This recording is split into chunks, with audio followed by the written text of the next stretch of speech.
Assalamualaikum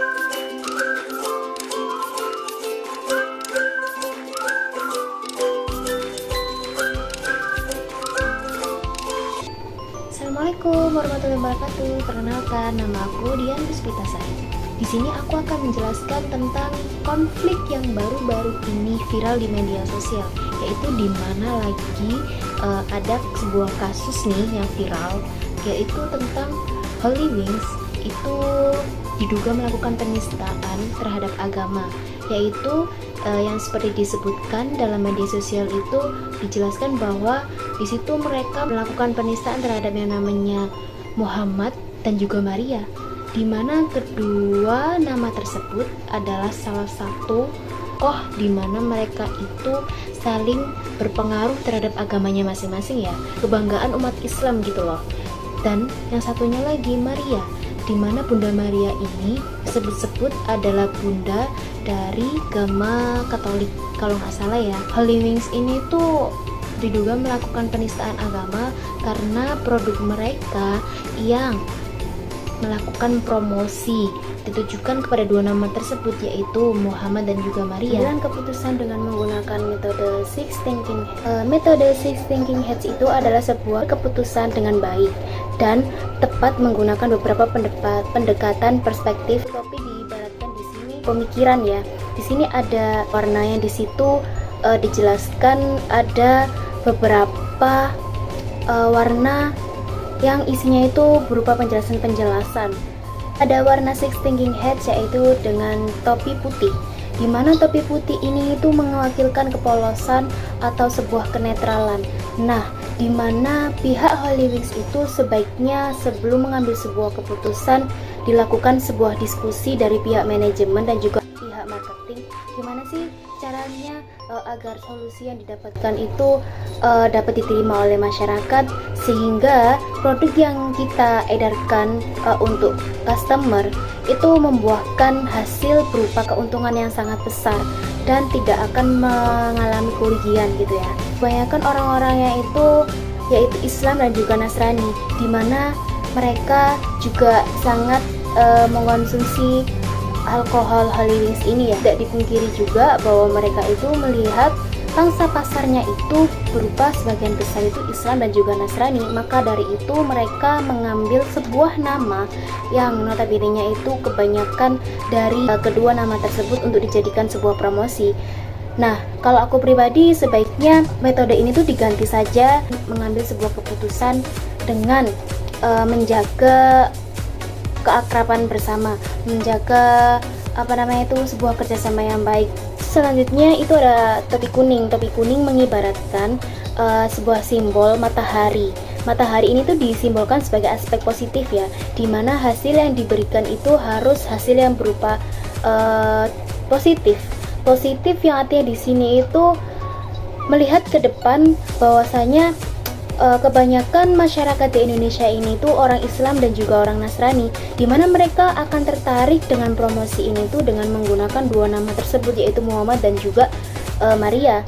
Tapi di sisi itu mereka berbalik, akhirnya menimbulkan usaha ini tuh malah menjadi bangkrut dan akhirnya mengalami kerugian yang sangat besar, sehingga mereka itu harus mengembalikan beberapa uangnya atau dananya itu kepada pemerintah sebagai jaminan ganti rugi.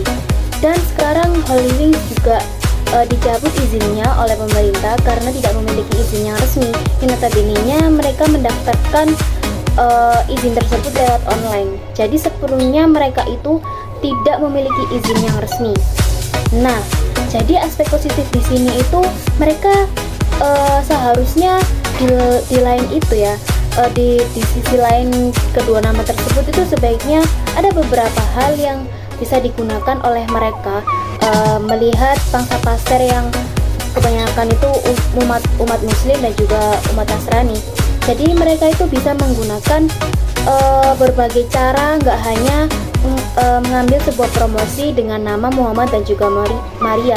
Di luar itu, jadi misalkan bisa bekerja sama dari pihak-pihak lain yang bisa menguntungkan perusahaan tersebut ya.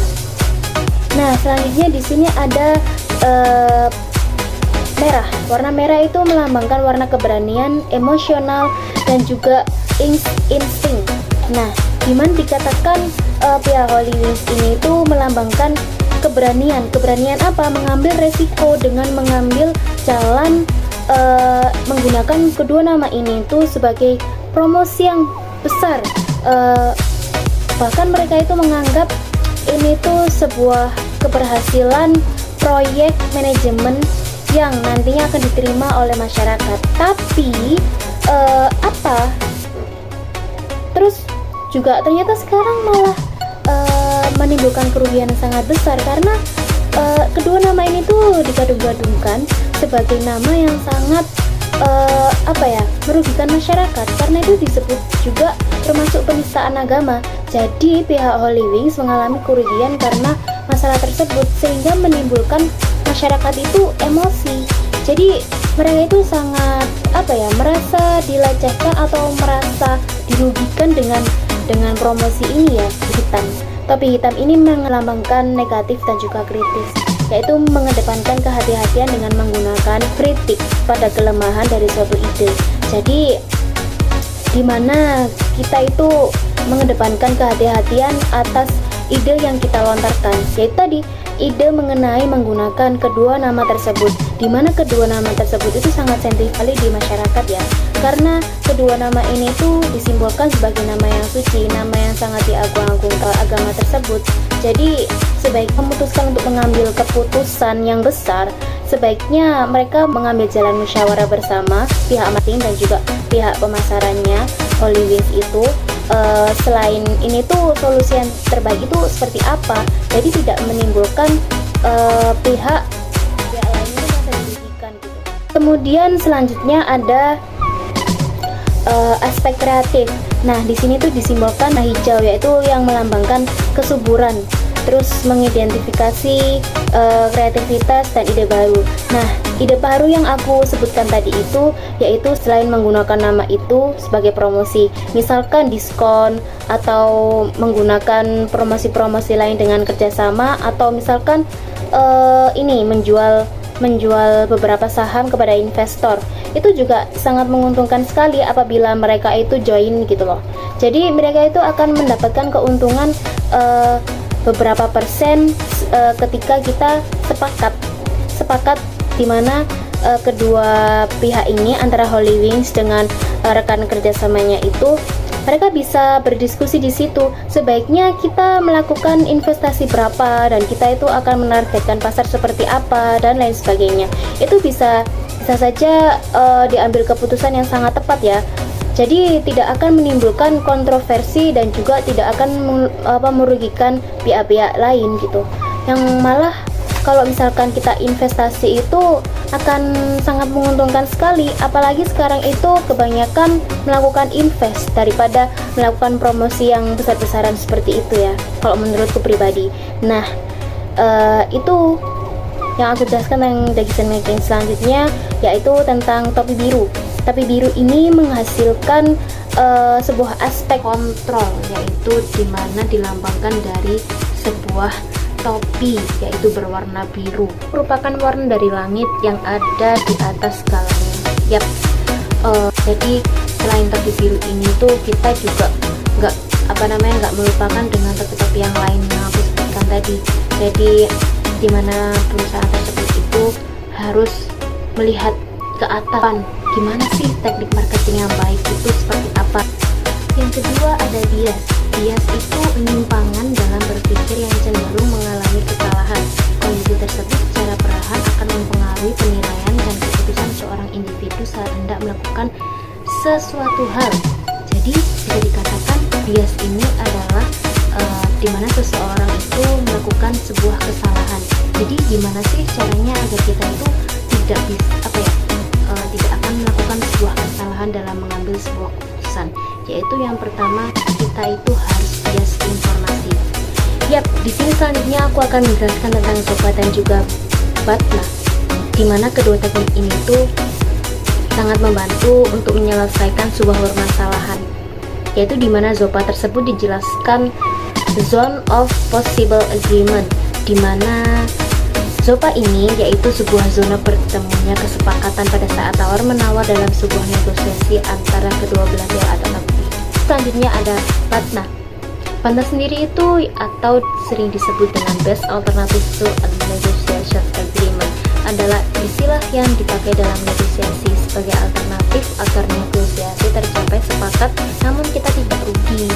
Jadi di mana sebuah kesepakatan tidak merasa dirugikan satu sama lain gitu, yang artinya kita tuh sama-sama untung, yaitu dengan melakukan kerjasama. Kan metode RCA itu sendiri adalah sebuah metode yang digunakan untuk memecahkan sebuah permasalahan yang paling umum atau permasalahan yang paling sering terjadi dengan mencari tahu sebuah akar permasalahan tersebut itu di mana, penyebab masalah itu tuh di mana, yaitu aku di sini menggunakan metode fishbone, yaitu metode ini seperti tulang ikan yang bercabang-cabang, durinya itu yang membentuk suatu akar. Nah, akarnya itu tadi itu kita pecah menjadi beberapa penyebab permasalahan ini tuh terjadi, yaitu di sini ada karena metodenya, terus di sini tuh karena bahan baku, terus SDM, dan juga mesin yang digunakan ini tuh juga mengalami kendala. Yang pertama, aku akan menjelaskan tentang bahan bakunya. Bahan baku yang digunakan ini itu juga di bawahnya standar dari operasional yang seharusnya digunakan untuk pembuatan adonan. Nah, di sini aku akan membahas tentang produk, yaitu produk wafer. Nah, produk wafer ini tuh bahan bakunya itu tidak sangat berkualitas gitu loh, di bawah kualitas yang baik.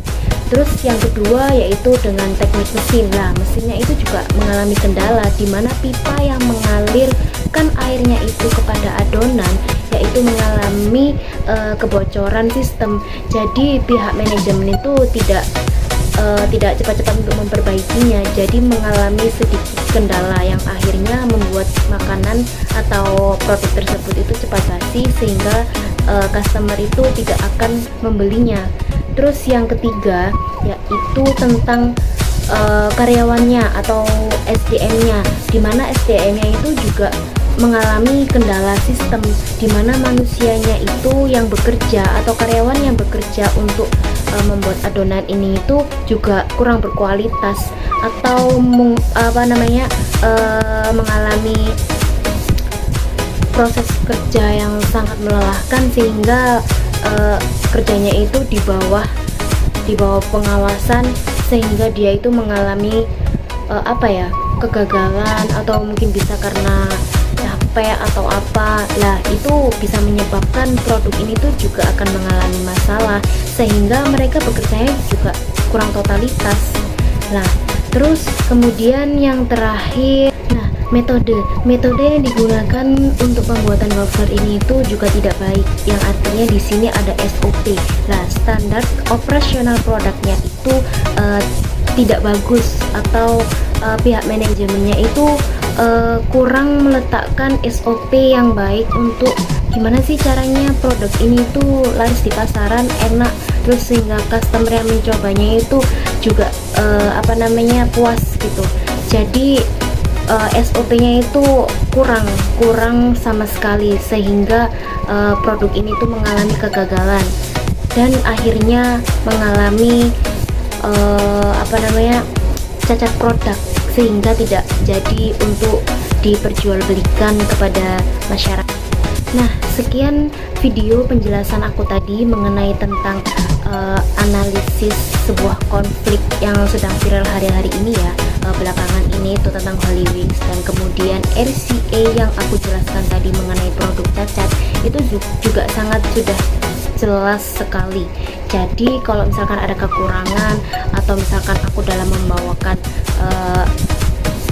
tentang penjelasannya itu juga kurang jelas, saya mohon maaf sekali. Sekian dari aku. Wassalamualaikum warahmatullahi wabarakatuh. Dadah.